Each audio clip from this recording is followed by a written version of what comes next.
নমস্কার বন্ধুরা, রিঙ্কু কিচেনে আপনাদেরকে স্বাগত জানাই। প্রচণ্ড গরম পড়েছে, তাই এই গরমে আমাদের সবাইকে আইসক্রিম আর কুলফি মনে পড়ে যায়। তাই আজ আমি আপনাদের জন্য দারুণ টেস্টি আর ক্রিমি বাজারের মতো ঠান্ডা ঠান্ডা কাস্টার্ড ভ্যানিলা আইসক্রিম বাড়িতে কিভাবে তৈরি করবেন তার সহজ রেসিপি নিয়ে চলে এসেছি। ভ্যানিলা আইসক্রিম বানাবো, তার জন্য প্রথমে আমি একটা বাটিতে হাফ কাপ মতো দুধ নিয়ে নিয়েছি। এই দুধের মধ্যে আমি কাস্টার্ড পাউডার দিয়ে দিচ্ছি 2 চামচ।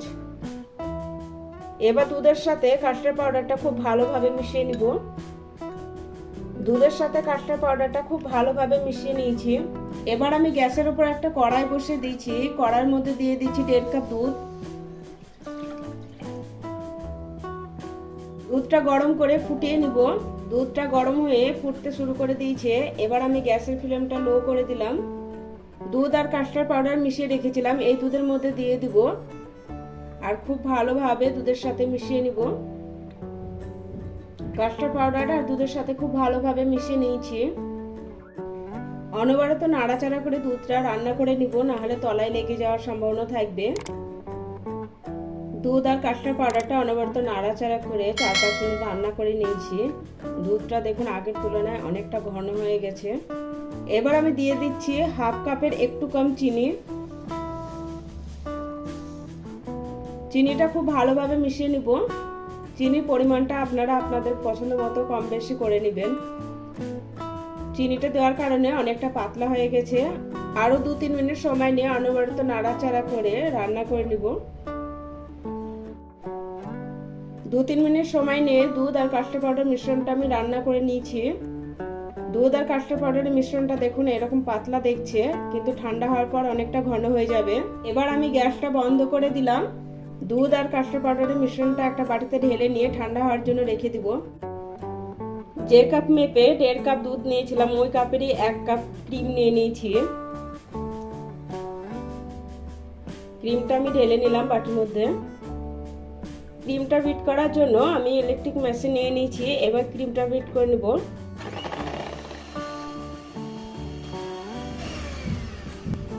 3-4 মিনিট সময় নিয়ে ক্রিমটা আমি বিট করে নিয়েছি। আইসক্রিম বানানোর জন্য ক্রিমের থিকনেসটা এরকম দরকার। দুধ আর কাস্টার্ড পাউডার মিশ্রণটা ঠান্ডা হওয়ার পর অনেকটা ঘন হয়ে গেছে। ক্রিমের মধ্যে ঢেলে নিলাম। এবার ইলেকট্রিক বিটারের সাহায্যে 2 মিনিট হাই স্পিডে বিট করে নিব।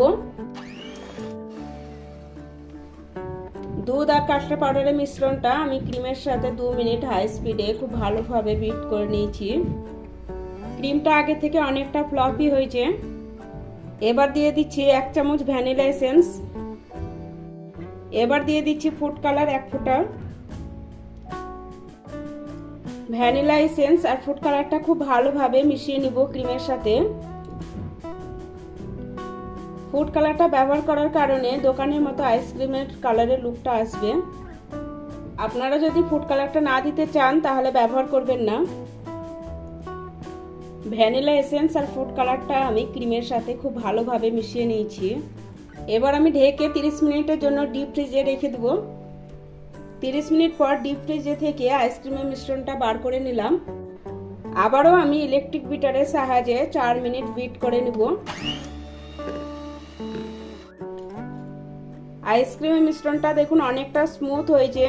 মিশ্রণটা যত বেশি স্মুথ হবে আইসক্রিমটা খেতে তত বেশি ভালো লাগবে। এবার আমি একটা এয়ারটাইট কন্টেনার নিয়ে নিয়েছি। এর মধ্যে আইসক্রিমের মিশ্রণটা ঢেলে দিব।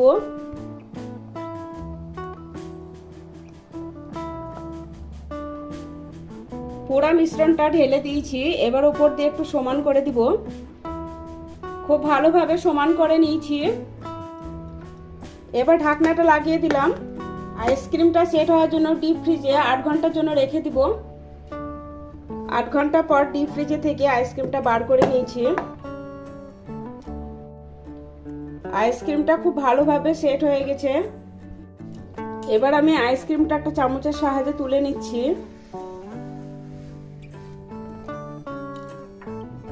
আর একটা প্লেটে সার্ভ করে দিচ্ছি।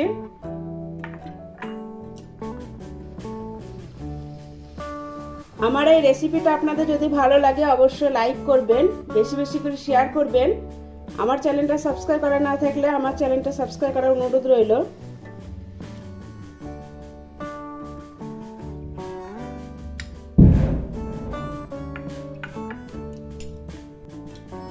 এবার ওপর দিয়ে কিছুটা পরিমাণে টুটি ফুটি আর ড্রাই ফ্রুট ছড়িয়ে দিব। আপনারা আপনাদের পছন্দ মতো ড্রাই ফ্রুট দিয়ে দিতে পারেন।